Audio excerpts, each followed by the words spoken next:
Sir, ಈ ಹೋರಾಟದ ಸಮಯದಲ್ಲಿ ಇದು ನಿನ್ನೆ ಮೊನ್ನೆ ಹೋರಾಟ ಅಲ್ಲ, ಹಲವಾರು ವರ್ಷಗಳ ಹೋರಾಟ. ಯಾಕಪ್ಪ ಬೇಕಿತ್ತು, ಈ ಹೋರಾಟ ಬೇಕಿತ್ತ, ಅಥವಾ ಇದು ಆಗೋವರೆಗೂ ಬಿಡಲ್ಲ, ಯಾವ ಥರದ ಮನಸ್ಥಿತಿಯನ್ನು ನೀವು ಎದುರಿಸಿದ್ರಿ? ಭಾಳಮ್ಮ, ಅಯ್ಯೋ ಅದು ಹೇಳ್ತಿರೋದು ನಮ್ಮನಿಗೆ ನೋವು, ಸಂಕಟ.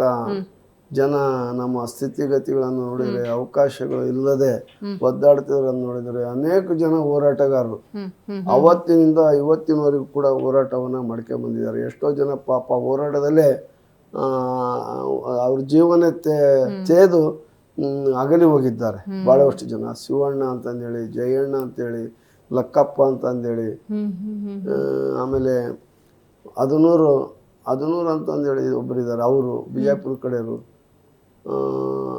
ಆಮೇಲೆ ಹೀಗೆ ಭಾಳ ಜನ ಪಾಪ ಈ ಹೋರಾಟದಲ್ಲಿ ಇದನ್ನು ಮಾಡಿದ್ದಾರೆ, ಮಡಿದು ಹೋಗಿದ್ದಾರೆ ಪಾಪ.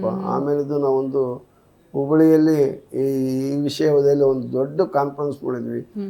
ಬರುವಾಗ 6-7 ಜನ ಸತ್ತೋಗ್ಬಿಟ್ರು ಆಕ್ಸಿಡೆಂಟ್ ಆಗಿ. ಅವರು ಹೋಗಿ ನಾವೆಲ್ಲ ಶವ ಸಂಸ್ಕಾರ ಮಾಡಿ ಅವರಿಗೆ ಸಾಂತ್ವನ ಹೇಳಿ ಇದು ಮಾಡಿ ಬಂದಾಯ್ತು. ಪ್ರಾಣ ಕಳ್ಕೊಂಡಿದ್ದಾರೆ, ಲಾಠಿ ಏಟ್ ತಿಂದಿದ್ದಾರೆ, ಅರೆ ಬೆತ್ತಲಿಯಾಗಿ ಮೆರವಣಿಗೆ ಮಾಡಿದ್ದಾರೆ, ಉರುಳು ಸೇವೆಯನ್ನ ಮಾಡಿದ್ದಾರೆ. ಮುಖ್ಯಮಂತ್ರಿಗಳಾದ ಬಂದಂಥ ಸಂದರ್ಭ ಕಪ್ಪು ಬಾವುಟನ ಪ್ರದರ್ಶಿಸಿ ಪೊಲೀಸರ ಲಾಠಿ ಏಟನ್ನು ತಿಂದಿದ್ದಾರೆ.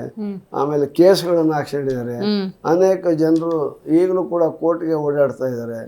ಅದನ್ನು ಕೂಡ ನಮ್ಮ ಮುಖ್ಯಮಂತ್ರಿಗಳಿಗೆ ಗಮನಕ್ಕೆ ತಂದು ಯಾರ್ಯಾರು ಈ ಮಾದಿಗ ಒಳ ಮೀಸಲಾತಿ ಹೋರಾಟದಲ್ಲಿ ಪಾಲ್ಗೊಂಡು ಪೊಲೀಸರು ಹಾಕಿರ್ತಕ್ಕಂಥ ಎಲ್ಲ ಮೊಕದ್ದಮೆಗಳನ್ನು ಕೂಡ ವಾಪಸ್ ಪಡಿಬೇಕು ಅಂತ ಹೇಳಿ ನಾವು ಆಗ್ರಹಿಸ್ತೀವಿ. ಜೊತೆಗೆ ಹೋರಾಟಗಾರನೆಲ್ಲರೂ ಕೂಡ ರೌಡಿ ಲಿಸ್ಟಿಗೆ ಬೇರೆ ಸೇರಿಸಿದ್ದಾರೆ ನೋಡಿ. ಅವ್ರ ಪಾಪ ಹೋರಾಟಗಾರರು ಅಂಥವನ್ನೆಲ್ಲವನ್ನು ಕೂಡ ತೆಗೆದು ಹಾಕಬೇಕು ಅಂತೇಳಿ ನಾನು ಮುಖ್ಯಮಂತ್ರಿಗಳಲ್ಲಿ ಮನವಿ ಮಾಡ್ತೀನಿ. ಖಂಡಿತ ಸರ್.